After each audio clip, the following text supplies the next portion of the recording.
देखो, माध्यक और माध्यिका दोनों इसी के नाम है। पेपर में माध्यक भी पूछा जा सकता है, माध्यिका नाम से भी प्रश्न आ सकता है। ये प्रश्न तो 1 नंबर का आना ही है।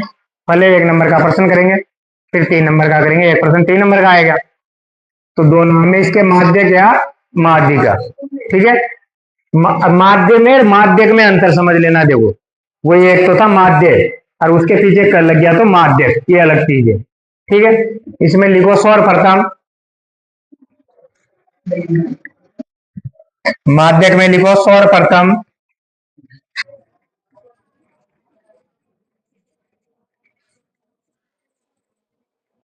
दी हुई संख्या को, ये 1 नंबर के लिए लिखा रहा हूं, 3 नंबर के लिए तो सूत्र पढ़ेंगे। सर्वप्रथम दी हुई संख्या को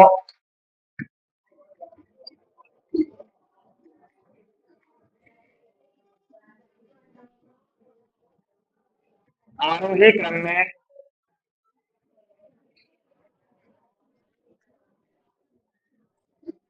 लिखते हैं।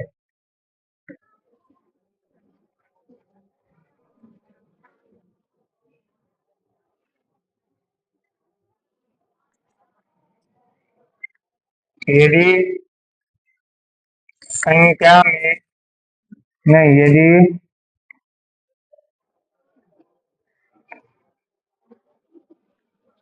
पदों की संख्या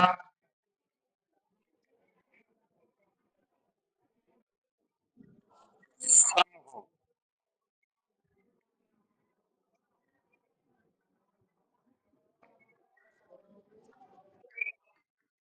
देखो पहले क्या करना है आपको, कोई भी संख्याएं दे रखी है उसको आरोही क्रम में, मतलब बढ़ते क्रम में लिख लिया, सबसे छोटी फिर बड़ी फिर बड़ी।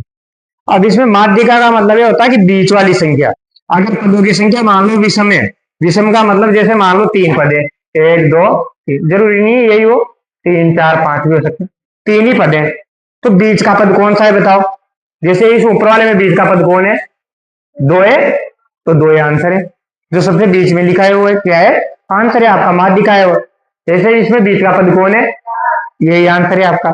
पर अगर मान लो पदों की संख्या सम हो, क्या हो, पदों की संख्या कितनी हो, सम, जैसे 1 से लेकर 6 तक। अब इसमें कितने पद है, 6 पद है। तो इसमें दिक्कत है, इसमें बीच में देखो 2 पद आ रहे, पहला इधर से 1 हटा दिया, इधर से भी 1 हटा दिया, इधर से भी 1 हटा दिया।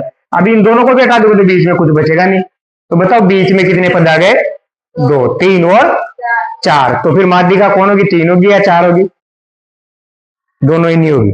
फिर क्या करेंगे, इन दोनों को जोड़कर 2 का भाग दे दो, मतलब इनके भी बीच की संख्या। 3 और 4 के बीच में क्या था वैसे, 3.5, तो आंसर भी अपना 3.5 ही आएगा। देखो 3 में 4 जोड़ा तो 7/2 बराबर 10.5 है। ठीक है। तो ऐसे निकालते हैं, अगर पदों की संख्या विषम है तो बीच वाली संख्या आपका क्या होगी, आंसर। अगर पदों की संख्या सम है तो बीच में 2 पद होंगे, दोनों को जोड़कर 2 का भाग देंगे तो आपका आंसर आ जाएगा। ये 1 नंबर में ऐसा सवाल आएगा। अब गिनना पड़ेगा, वहां पद 7 आ रहे हैं तो बीच की संख्या कौन सी होगी, छोटे नंबर पे जो लिखा होगा वह।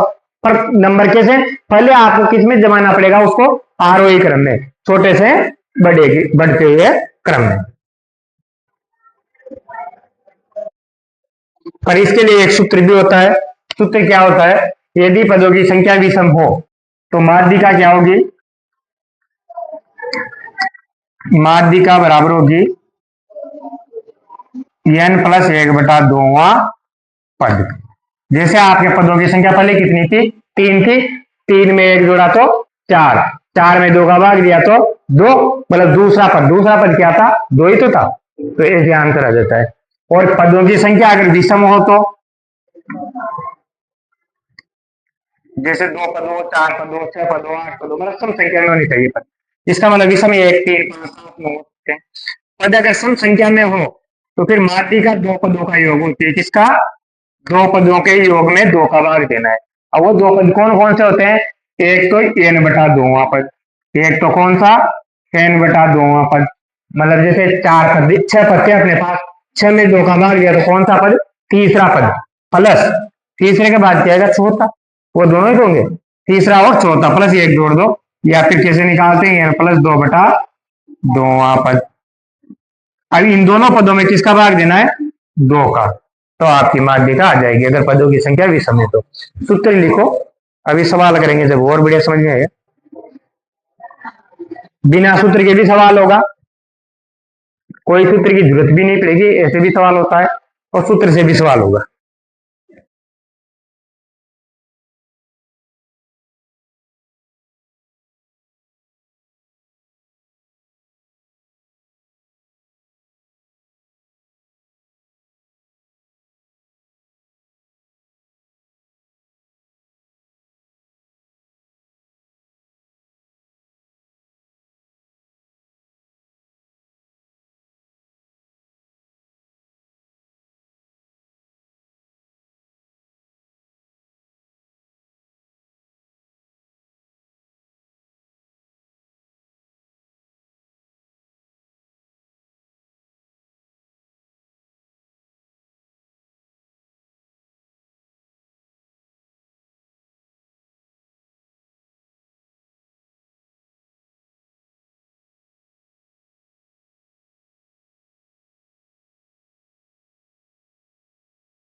संचयी बारंबारता सारणी का उपयोग, इसमें लिखो संचयी बारंबारता सारणी का उपयोग, संचयी बारंबारता सारणी का उपयोग माध्यिका में किया जाता है, माध्यिका में किया जाता है, माध्यिका या माध्यक, माध्यक में किया जाता है। ये रिक्त स्थान में आ सकता है, रिक्त स्थान में से पूछा जा सकता है आपसे, संचयी बारंबारता सारणी का उपयोग, फिर रिक्त स्थान होगा किया जाता है, तो रिक्त स्थान में क्या लिखना है आपको, माध्यिका। अभी तक आपके कहीं नाम नहीं आया था ना संचय बारंबारता, आपने माध्य पढ़ लिया, बहुलक पढ़ लिया, तीन ही चीजें इस प्रश्नावली में, माध्य, बहुलक और माध्यिका। अपन माध्य और बहुलक पढ़ लिया। माध्य में तो अपन सारणी में क्या किया, या तो एक्स निकाला, फिर एफ एक्स निकाला, डी निकाला, एफ डी निकाला, यू निकाला, एफ यू निकाला। बहुलक में सारणी में कुछ नहीं किया। इसमें सारणी में क्या करना है, एक कॉलम बनाना है, किसका बनाना है, संचयी बारंबारता का। तो आप याद रखना कि संचयी बारंबारता का उपयोग किसमें किया जाता है, माध्यिका। अब अगर मान लो एक नंबर का सवाल भी इसमें आ जाए सारणी के रूप में, अगर क्वेश्चन आ जाए आपसे सारणी के रूप में जैसे दिया हो, इसका मतलब समझते हो कि 6 कितनी बार है, 3 बार, 3 कितनी बार है, 5 बार, 8 कितनी बार है, और 1 कितनी बार है। आप चाहो तो इसको भी आरोही क्रम में लिख के आंसर पर बहुत बड़ा हो जाएगा। मतलब मान लो अगर बारंबारता 100 आ गई तो फिर क्या 100 बार लिखोगे, फिर बीच की संख्या ढूंढोगे 100 बार लिख के, तो कितना टाइम लगेगा। इससे अच्छा आप क्या करना है, इसमें सीएफ संचयी बारंबारता की सारणी बनेगी। फिर सारणी में जब भी यही नहीं, एक नंबर का ही नहीं, जो भी 3 नंबर का सवाल भी आएगा ना, तो उसमें भी आपको क्या बनानी है, सारणी बनानी है। क्या बनानी है, सारणी। सारणी कैसे बनती है देखो, ये अक्सर ये तो आपको देगा इसे, तो ये तो ऐसे जैसे लिख दो 6 3 8 1, और क्या है 3 5 2 1। इसमें तो अपने को कुछ नहीं करना, ठीक है।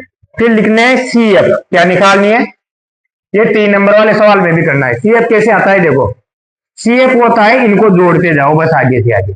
यहां तो कुछ भी नहीं है, 3 का 3, अगले कॉलम में क्या करेंगे, ये 3 है ना, ऊपर का 3 था, तो ये 3 तो आएगा इसे, और इसमें कितना है, तो 3 में 5 जोड़ दो, बताओ कितना आया।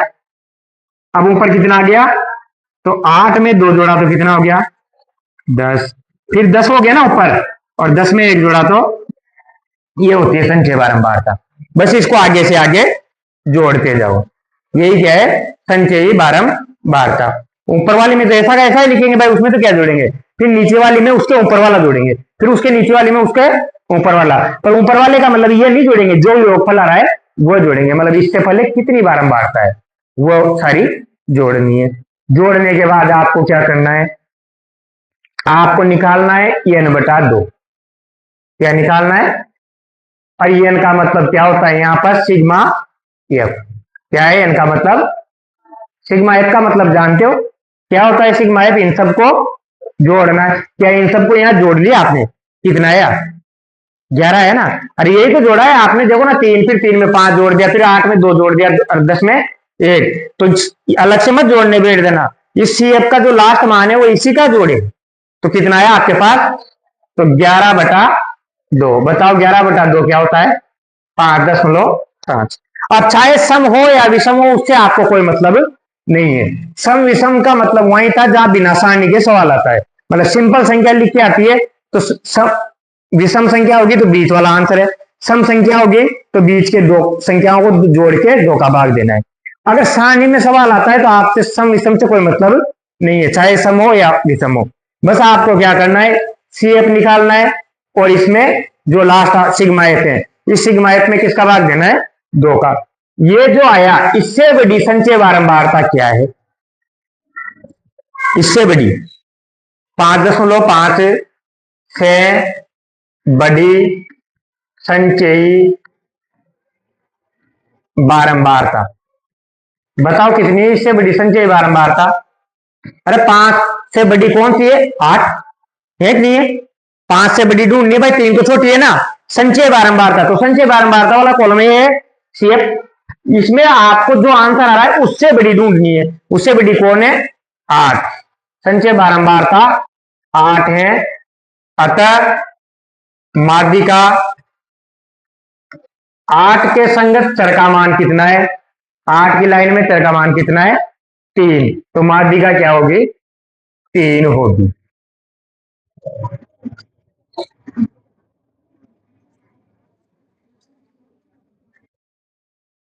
माध्यिका 3 होगी। समझ में आया? देखो पहले क्या करना है, आप जैसे बहुलक वर्ग ढूंढते थे, आपको पता है बहुलक वर्ग, बहुलक में क्या ढूंढते थे आप? बहुलक वर्ग।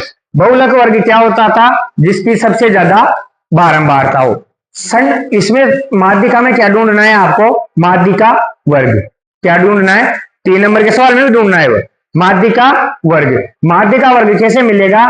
कि जो एफ है, यहाँ सिग्मा एफ है, इसमें 2 का भाग दे दो। सिग्मा एफ में किसका भाग दे दो? 2 का। और जो आंसर जो आएगा सिग्मा एफ में भाग देने के बाद, उससे ठीक बड़ी संचय बारंबारता जो होगी वही क्या है? माध्यिका वर्ग। अब आपने इसमें सिग्मा एफ कितना था? 11। 11 में 2 का भाग दिया तो कितना आया? 5.5। तो 5.5 से बड़ा कौन है यहाँ पर? 8। तो ये क्या है? आपका माध्यिका वर्ग। तो इसमें चर का मान कितना है?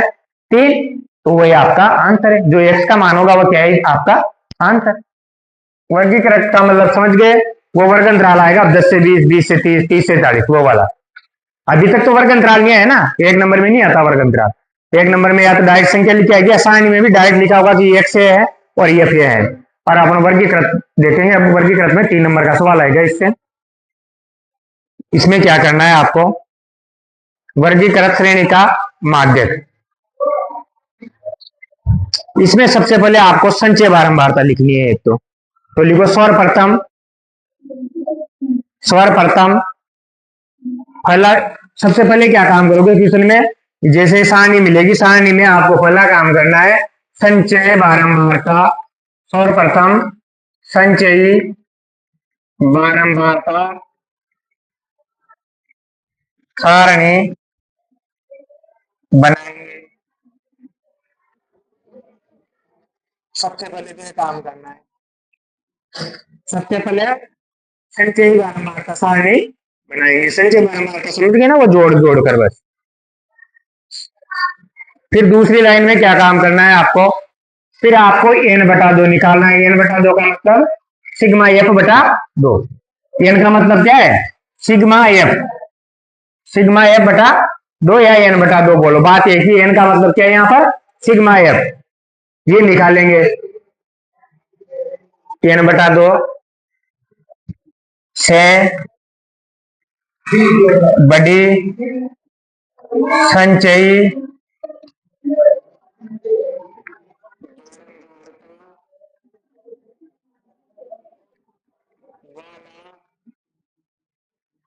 वर्ग माध्यक वर्ग होगा। जो आपका n बटा 2 का आंसर आएगा, n बटा 2 निकाला, उसके जो आंसर आएगा उससे बड़ी संचय बारंबारता जहां दिख जाए। पहले आप क्या देख रहे थे? बहुलक में सबसे ज्यादा बारंबारता। अब क्या देखना है कि n बटा 2 से जो बड़ी संचय बारंबारता है वो आपका क्या होगा? माध्यक वर्ग। फिर उसमें क्या लगा देंगे? सूत्र। अब सूत्र लिखाऊंगा इसके बाद। माध्यक वर्ग होगा, फिर माध्यक वर्ग में सूत्र लगा देंगे। इसके बाद सूत्र लगाना है, 2 काम करने हैं। सबसे पहले सारणी में सी एफ, मतलब एक कॉलम और बनाना है। 2 कॉलम तो आपको मिलते हैं, वर्ग अंतराल और एफ। फिर एक कॉलम बनाना है जिसमें सी एफ, उन बारंबारताओं को जोड़ते जाना है। फिर उसके बाद आपको n बटा 2 करना है। उससे ठीक बड़ी संचय बारंबारता क्या होगी? माध्यिका वर्ग। फिर जो माध्यिका वर्ग होगा उसमें माध्यिका का सूत्र लगाना है। माध्यिका को लिखते हैं एम से, ठीक है? माध्यिका को किससे लिखते हैं? लिख भी देता हूं यहाँ, माध्यक या माध्यिका दोनों नाम है। एम से लिखते हैं। सूत्र होता है एल प्लस, ये तो उसमें भी था, गुणा ये तो उसमें भी था। क्या बहुलक में भी थी ये दोनों चीजें? बहुलक में भी सेम एल प्लस था, पीछे गुणा एच था। बस इसमें बीच में अंतर है। बीच में क्या अंतर है? ऊपर आएगा n बटा 2। अरे n बटा 2 का मान तो आप निकाल ही रहे हो ना शुरू में, तो वही मान टिप लेंगे भाई। n बटा 2 तो ऑप्शन, वो माध्यिका वर्ग ढूंढने के लिए भी क्या निकालोगे? n बटा 2। तो n बटा 2 का मान तो वहां से आ जाएगा minus C F. C F का मतलब क्या है? संचयी बारंबारता। और नीचे आएगी एफ, एफ का मतलब बारंबारता। इस सूत्र का मतलब भी लिख लो कि किसका मतलब क्या है। जैसे यल का मतलब तो जानते हो क्या होता है, एन बटा 2 भी जानते हो, और एच भी, ये तीन चीजें तो आप पहले से जानते हो। और ये एक और बच रही है सी एफ और एफ। एफ का मतलब भी जानते थे हो क्या होता है, बारंबार का। एल का मतलब तो क्या होता है, माध्यक वर्ग की निम्न सीमा। अरे भाई वहां क्या लिख रहे थे आप, बहुलक वर्ग की। अब यहाँ माध्यिका की बात हो रही है तो माध्यक वर्ग की निम्न सीमा होगी, माध्यक वर्ग की निम्न सीमा। और ये क्या होगा, वर्ग अंतराल। क्या होगा, वहां भी वर्ग अंतराल ही था। और एन बटा 2 का मतलब क्या है, अभी अभी बताया मैंने, सिग्मा एफ होता है इनका मतलब। तो सिग्मा एफ बटा 2, भाई एन में 2 का भाग देने का मतलब है सिग्मा एफ बटा 2, मतलब कि बारंबारताओं का योग होता है। एन क्या होता है, वार्ताओं का योग। एन का मतलब क्या है यहाँ पर, वार्ता का योग। ठीक। अब सी एफ क्या, सी एफ और एफ तो क्या होता है, बारंबारता।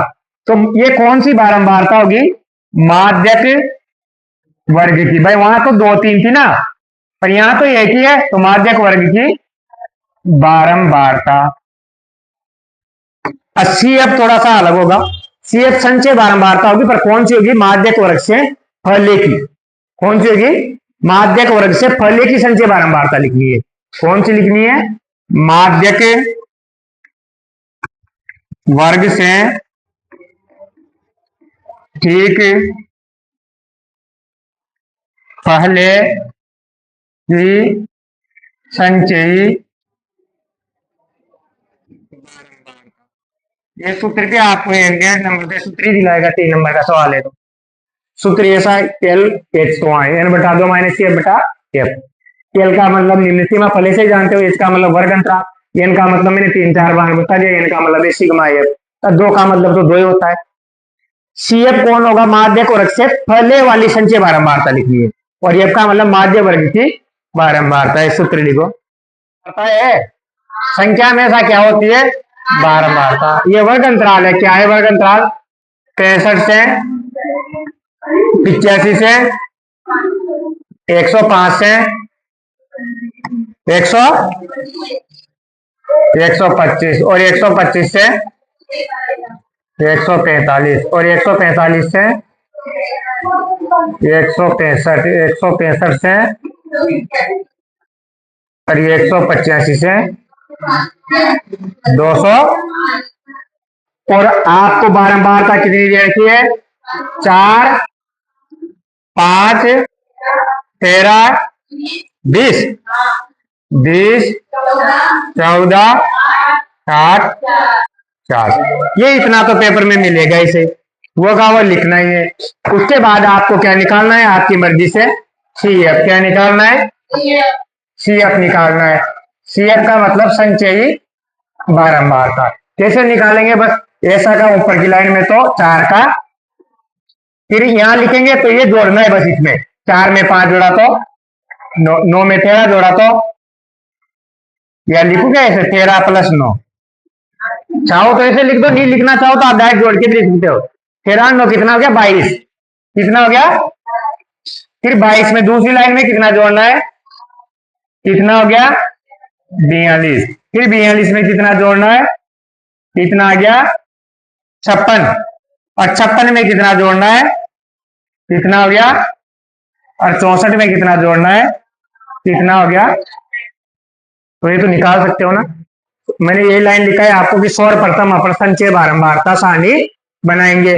तो संचय बारंबारता सारणी तो बना सकते हो ना, ये आगे वाला जोड़ते जाना है। ठीक है, जो आंसर आए उसमें आगे वाला जोड़ते जाओ। ये हो गई आपकी संचय बारंबारता। फिर मैंने क्या लिखवाया आपको कि एन बटा 2 निकालेंगे। क्या करेंगे, एन बटा 2 निकालेंगे। बताओ यहाँ एन बटा 2 कितना आएगा,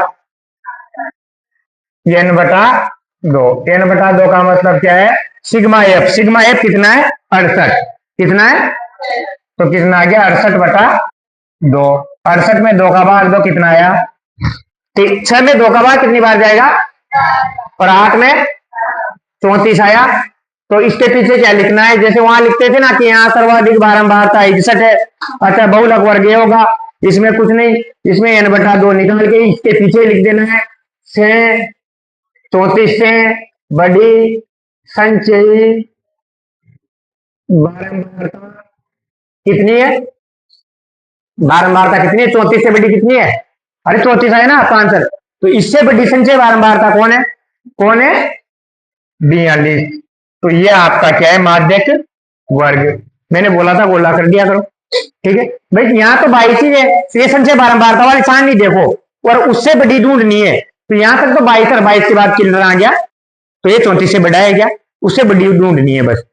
से बड़ी बारंबारता 42 है, अतः माध्यक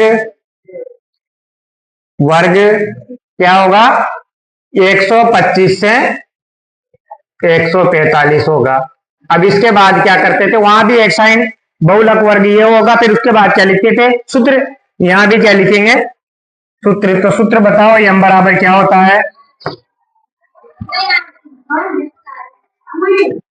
L plus n/2 minus CF बटा F गुणा ये क्या होता है, सूत्र। अब सूत्र में अपने को पहले कि अब क्या लिखना है, मान।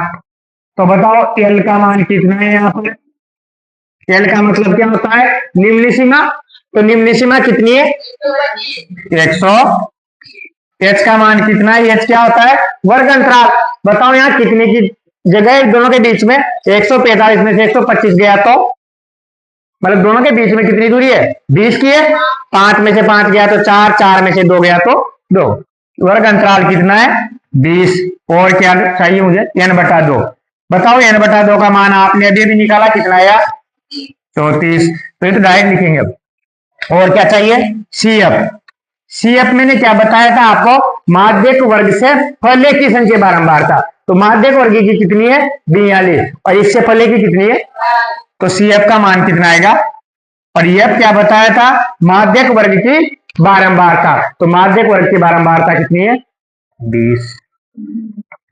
42 तो संचय बारंबारता है, अपने को बारंबारता लिखनी है, और संचय बारंबारता तो इससे फले की लिखनी है, ठीक है। अब सूत्र में मान रख दो, m बराबर कितना आएगा,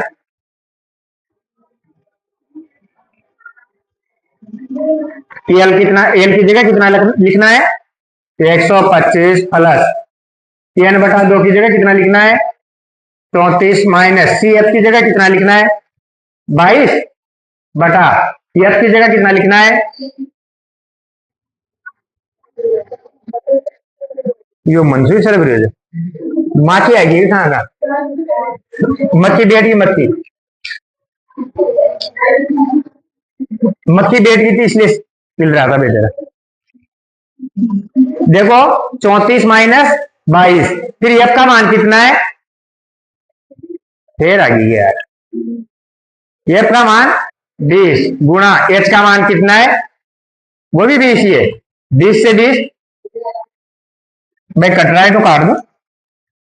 अब बताओ 125 प्लस 34 में से 22 गया तो कितना बचा, 4 में से 2 गया तो 3 में से 2 गया तो ये से तो कट ही गया था, तो ये तो भाग देना और गुणा करना तो बचा ही नहीं कुछ भी। तो ये 125 में 12 जोड़ दो, ये आपका क्या है, कितना आया, बस माध्यिक का कितनी आ गई, 133। ठीक है ना। अब आ गया ना सवाल समझने, संचय बारंबारता निकालनी है, फिर n/2 निकालना है। उससे ठीक बड़ी संचय बारंबारता जहां मिल जाए वो क्या होगा, आपका माध्यक वर्ग। और जैसे माध्यक वर्ग मिल गया बस ये सूत्र लगाओ, सूत्र में मान रखो, आंसर आए, बस सूत्र अलग, सूत्र याद कर लेना कल, और बाकी सवाल करो तो आपकी इच्छा है, मजा है। जैसे तो इस सवाल में और भी पूछा है, माध्य भी पूछा है और बहुलक भी पूछा है, पर माध्य और बहुलक मैंने खड़ा दिया है भाई, वही तो विधि लगाऊंगा, यहाँ अलग नहीं लगेगी, वही माध्य की विधि, वही इसका x निकालूंगा, x क्या आएगा, 75, 95, 115 वो आएगा। अब फिर fx निकाल के f का भाग दे दूंगा माध्य। बहुलक, बहुलक के लिए कौन सा वर्ग अंतराल कौन होगा, यही होगा वर्ग अंतराल बहुलक के लिए, क्योंकि सबसे सर्वाधिक बारंबारता कितनी है, 20 और बहुला का सूत्र लगाऊंगा तो वो मैं नहीं करवाऊंगा, वो आपको करना है तो घर पे करना, जिसको नहीं है वो पूछ लेना, क्योंकि आपसे पेपर में तीनों नहीं पूछेगा एक साथ। पेपर में माध्य का अलग सवाल आएगा, माध्य का अलग आएगा और बहुलक का अलग आएगा, सबका सेपरेट सवाल आता है पेपर में, ऐसा नहीं कि तीनों पूछ लेगा। अब बाकी आप क्या करना, पहला सवाल मैंने बताया, बाकी सारे सवाल ऐसे होंगे। क्वेश्चन नंबर 2 छोड़ देना, चलो क्वेश्चन नंबर 2 मत करना, 3 भी नहीं होगा आपसे तो 3 भी मत करना, 4 5 6 7 ये करके देखना, 4 5 6 7। जरूरी नहीं है सारे करो और सारे आए, आपको एक भी आता है अच्छी बात है, 2 आते हैं अच्छी बात है, कुछ नहीं आता बहुत अच्छी बात है, क्योंकि मैं तो बताऊंगा ऐसे ही ना, आप करोगे जब भी बताऊंगा, नहीं करोगे जब भी बताऊंगा, पर अगर आप करते हो तो सूत्र याद हो जाता है, इससे फायदा है सूत्र में कैसे मान रखते हैं ये पता लग जाता है थोड़ा बहुत, इसलिए बस कोशिश जरूर कर लेना। दूंगा मैं आपके ग्रुप में, यहाँ भी लिखा दूंगा बोर्ड में भी, मतलब अर्धवार्षिक परीक्षा के टाइम बता दूंगा मैं आपको टाइम टेबल, भाई किस दिन टेस्ट रहेगा, पूरे टेस्ट अभी फिक्स हो जाएंगे फरवरी तक के, किस तारीख को कौन सा टेस्ट होगा, ज्यादातर चांस है उसी डेट को होगा, ज्यादा से ज्यादा क्या हो सकता है कि मैं उस दिन छुट्टी पर रह जाऊं, तो या तो एक दिन पीछे होगा या एक दिन पहले होगा, बस ये हो सकता है अगर मैं छुट्टी पे रह जाऊं तो, वरना मैं छुट्टी पे नहीं रहा तो उसी दिन टेस्ट होंगे सारे, और जो बीच में अंतराल रहेगा वो इसलिए रहेगा कि टेस्ट का सॉल्यूशन, जैसे 3 तारीख को टेस्ट, उसके बाद अगला टेस्ट दिखेगा आपको 6 तारीख को, तो 4 और 5 तारीख को क्या रहेगा, उस टेस्ट का सॉल्यूशन करवाऊंगा मैं पहले, हर सवाल प्रत्येक सवाल का आराम।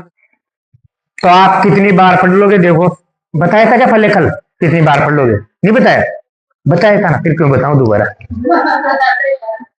देखो पहले तो जैसे प्रश्नावली है, मैं बोलूंगा प्रश्नावली 1 का टेस्ट है, तो उसके पहले दिन जैसे कल टेस्ट है तो आज क्या करूंगा मैं प्रश्नावली 1 पढ़ाऊंगा, पढ़ाने में क्या पढ़ाऊंगा प्रश्नावली 1 में, किताब नहीं पढ़ाऊंगा, देखो किताब की कोई जरूरत नहीं है, किताब ये खत्म होने के बाद मैं मेरे हिसाब से पढ़ाऊंगा कि इस सवाल इस प्रश्नावली में लसा का एक सवाल आ सकता है, तो लसा का सवाल करना सिखाऊंगा, मसा का आता है, सिद्ध कीजिए अपरिमेय संख्या आता है, बस इसके अलावा कुछ नहीं आता है।